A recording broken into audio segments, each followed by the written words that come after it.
Hi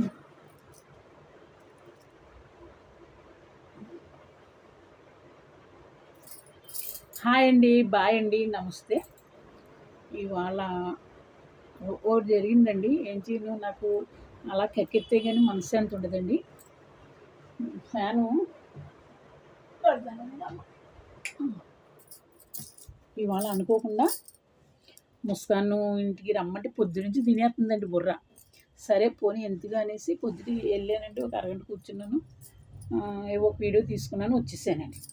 వచ్చేస్తే షబ్బా! చెప్పాలి అంటే మళ్ళీ ఇక అంతా కూడా రంగంలోకి మళ్ళీ దిగాలండి. ఎందుకు వచ్చిందంటారు, కానీ తప్పదండి, చెప్పాలి. తెలియాలి కదండి. నేను తనని ఎప్పుడూ కూడా కూతురుగానే నేను ప్రేమించానండి దొంగమోనని. కానీ నమ్మక ద్రోహం చేస్తుందండి. అది అక్కడే నాకు వస్తుందండి పెంటముండకి. ఏమీ అరగనట్టు రమ్మనండి 10 మందికి అలా భోజనాలు పెట్టి నాకు పెట్టడం మానేసిందండి. యథార్థం మీరు నమ్ముతారా?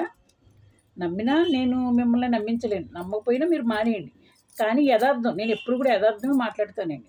పోనీలే దాని బుద్ధి దానికే ఉంటుందని ఒక పక్క మామూలుగా కూర్చో అమ్మ అంటుంది లాస్ట్ని. వాళ్ళందరూ పెట్టేసుకున్నారండి, పిల్లలు తల్లులు అందరూ కూడా, చుట్టాలు పడాలి అందరూ పెట్టేసుకున్నారు.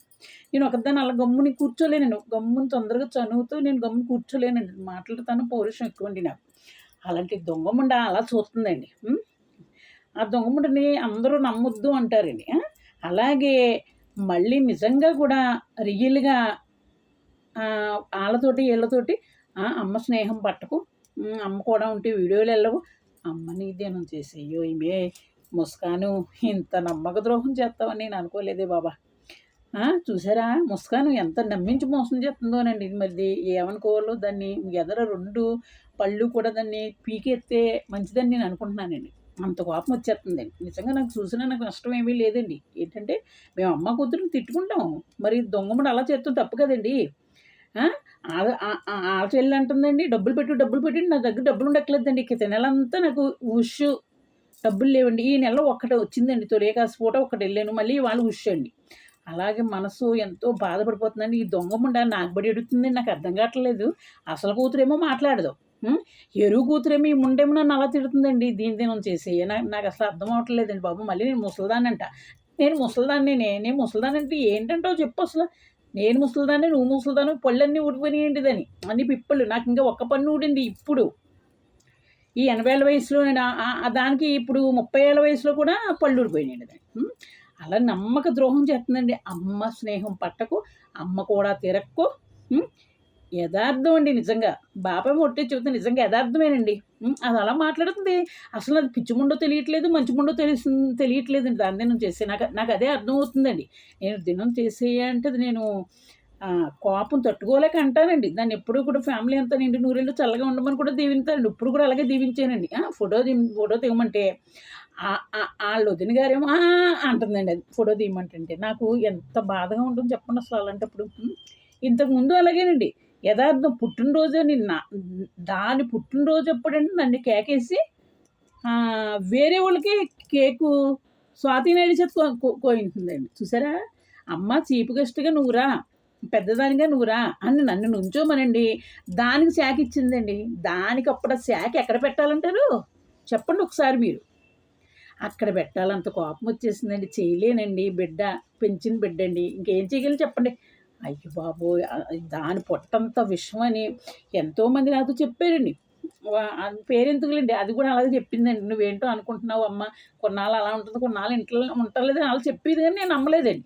ఏదో గొడవలు కదా అలాగే చూస్తుంది ఇది అనుకునేదానండి. అమ్మ దీని చేసి ఇంత మోసగత్తని నాకు అసలు ఎప్పుడు తెలియదండి. అలా చెప్పేస్తుందండి. ఒకవేళ నిజంగా నా కూడా మరి ఇప్పుడు విద్యు తీసుకున్నాడండి. ఎందుకు, నేను ఫేమస్ ఉండటం వల్లనే కదా తీసుకున్నాడు. నా కూడా ఉంటేనండి ఈ వీడియోలు వద్దంటండి. దాన్ని ఏం చేయాలంటారు చెప్పండి ఒకసారి. ఏమీ చేయలేనండి, ఏం పీకలేనండి. ఇంకా నా వయసు అయిపోయింది, ఏమీ పీకలేను. అదన్నా మాటలకి నిజంగా కళ్ళ నీరు తిరిగిపోతున్నాయండి నాకు నిజంగా. నేనేమని చెబుతున్నానండి అందరితోటి గొప్ప, అబ్బో చాలా మంచిది, మరి వెళ్ళినాడల్లా భోజనం పెట్టేస్తుంది. నాకు మళ్ళీ రేషన్ బియ్యం తింటుందండి, అది కూడా. ఏదో ఉన్నంతలో ఎప్పుడు పప్పు అండి. యథార్థంగా ఎప్పుడు ఇంట్లో పప్పే. ఏమండి, అలా జరిగిందండి. ఇవాళ నా మనసు ఎంతో బాధపడి పిల్లికంటండి. ఏమంటే పిల్లికి పుట్టినరోజులు చేసుకుంటాం, పెళ్లి రోజులు చేసుకుంటాం, ఉయ్యాల తొట్టులో వేయటం అవసరం అంటారు దానికి? చెప్పండి ఒకసారి. మనం ఎంతలో ఉండాలో అంతలో ఉండాలే. మేము ముసుగు దాని పేరు నాగేసి ముసుగు పెట్టాడండి. నాకు ఒకసారి నవ్వాలొద్దు ఏడవాలో కూడా ఏడుపొచ్చేస్తుందండి బాబోయ్! ఒక్కోసారి నవ్వుతానండి పిచ్చిముండలాగా. ఈ రూమ్‌లో ఉండి ఒంటరిగా నవ్వుకుంటానండి నేను. అలాగా నా మనస్సు కళ్ళ నీరు తిరిగిపోతున్నాయి అది చేసిన పనికి. ఏం చేస్తానండి ఇంకెవరూ లేరు. అలాగే ఈ సంవత్సరంలో కూడా ఒక స్నేహితురాలు కూడా 7 ఏళ్ళు, 8 ఏళ్ళు పేరొద్దండి. అలా తను కూడా కొంచెం ఇదిగా మాట్లాడింది. మా పిల్లలు నువ్వు టవల్ కట్టుకొని చేసేస్తున్నావంటే, తప్పు కదండీ! నా ఇష్టం, నా శరీరం, నా ఫ్యామిలీ అండి. అసలు వీళ్ళెవరండి వీళ్ళందరూ నాకు తెలియగలుగుతాను. చెప్పండి ఒకసారి. వీళ్ళందరూ ఎవరు? నా ఫ్యామిలీయా? నా చుట్టమా? నా సౌతులా?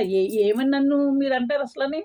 నన్నెప్పుడో చెప్పారండి అలాంటోళ్ళ స్నేహం చెయ్యొద్దు అని ఎంతోమంది చెప్పినా తప్పు. ఆళ్ళ ఫ్యామిలీ విషయాలు వాళ్ళే. నా ఫ్యామిలీ విషయాలు నాయి అని నేను స్నేహాలే చేశానండి అందరూ కూడా. తగదింపులేండి అందరూ కూడా. తప్పు మీరు నన్ను అనుకోవచ్చు, నేను మిమ్మల్ని అనుకోవచ్చు. పైన దేవుడు తెలియాలండి ఎవ్వరు ఎటువంటోళ్ళు అని. తెలుసండి ఇవాళ ముస్కాను ముండ చేసిన పనికి నాకు కళ్ళ నీళ్ళు వచ్చేసినాయండి. అది దొంగ ముండ దాంతేనం చేసేయి అంటానండి. మళ్ళీ కూతురు ఏం చెప్తానండి, నిండు నూరేళ్ళు ఆయువారోగ్యాలు చల్లగా ఉండాలండి. నిజంగా తిట్టినా, ఊరికే తిట్టినా, ఎలా తిట్టినా చల్లగా ఉండాలని మనం అనాలండి. కోపం అంటే నాకు కోపం ఆగదండి. ఏంటంటే 80 సంవత్సరాలు కదండీ బాబు! ఏం చెప్తానండి ఒక్కొక్కసారి బాధ. సొంత కూతురు మాట్లాడదండి. ఈ పెంట మనిషి చూస్తేనేమో ఇలా కొన్నాళ్ళు నమ్మింటుందండి. 20 రోజులు మాట్లాడుతుంది. 20 రోజులు అమ్మ మంచిది కాదని చెబుతుంది. అమ్మ కూడా వెళ్తే ఈడులు ఇవ్వదంటండి. మరి నేను నవ్వనా, ఏడవనా అది ఏంటి నాకు అర్థం అవ్వట్లేదు అసలు ఏది కూడా. ఇలా చేస్తున్నారండి. బిడ్డలు అలాగే చేస్తున్నారు. సొంత కడుపున పుట్టిన బిడ్డ అలాగే మాట్లాడదండి. ఈ పెంచుకున్న బిడ్డ ముందు అలాగే మాట్లాడదండి. ఇంక నేను ఏం చేయనండి ఇంకా చెప్పండి అసలని. అలాగండి. డబ్బులు పడ్డాయేంటండి, ఒకసారి 8,000 పడ్డాయంటే, ఒకసారి అమ్మని దీనం చేసేయ్యో! ఒకసారి 8,000 పడ్డాయంటే ప్రతీదీ నా వీడియోలు, ప్రతీదీ నా వీడియోలు. ఏదోనండి అలా మరి అదేం పెట్టిందో నాకు అర్థం కాదండి. ఇంకొకటి అలాగే పెట్టేసుకుంటుంటే తనకి చెప్పానండి, తప్పు నాయనా ఏదో 1, 2 పెట్టుకో. ఏంటి మొత్తం పెట్టేసుకుంటాడండి. నేను ఇవాళ తీసాననుకోండి స్క్రీన్ షాట్ తీసి పెట్టేస్తున్నారండి. తప్పు కదండి అలాగా. ఎప్పుడైనా సరదాగా ఏ 2, 3 పోను 10 అనుకోండి. ఏకంగా 2,500 అండి. నాకు అందరూ ఫోన్లండి. ముస్కాన్ ముందు ఇలా పెట్టేసుకుంటుంది, వాడు ఇలా పెట్టేసుకుంటాడు. అందరూ ఫోన్లు ఏం చేయని చెప్పండి. ఒకటే వార్నింగ్ ఇచ్చారండి. నా పర్మిషన్ లేకుండా ఎవరైనా ఇప్పుడే నేను చెబుతున్నాను మీకు. నా పర్మిషన్ లేకుండా గనక మీరు ఎవ్వరు పెట్టుకున్నా పోలీస్ కేసు పెడతానండి. నా స్నేహం అక్కలేదు, గుడ్డు అక్కలేదు, తొక్క అక్కలేదు, కూతురు అక్కలేదు, ఎవ్వరు అక్కలేదండి. మన మనసు మంచిదైతే దేవుడు ఉన్నాడండి మనకు తోడుపు. నేను బతకట్లేదండి ఒంటరిగానే. అమ్మారా అమ్మదాని దినం చేసి అమ్మారా ఏమండి మింగటానికి లేదా ముండకి? పిల్లికి భోజనాలు పెట్టడం అవసరం అంటారా? అందరినీ కేకేసి బిర్యానీ ఏంటండి, పాలకూర ఏంటండి, ఇంకేంటండి ఇంకోటి ఏదో చేసిందండి, సాంబార్ అంట. అమ్మ మళ్ళీ అందరిగా పెట్టేసి నన్ను నుంచోబెట్టింది. నాకు ఎంత బాధగా ఉంటుందో చెప్పండి అసలు. ఏం చెప్పనండి ఇంకా నేను. అలా ఉన్నదండి. హాయ్ అండి, బాయ్ అండి, నమస్తే.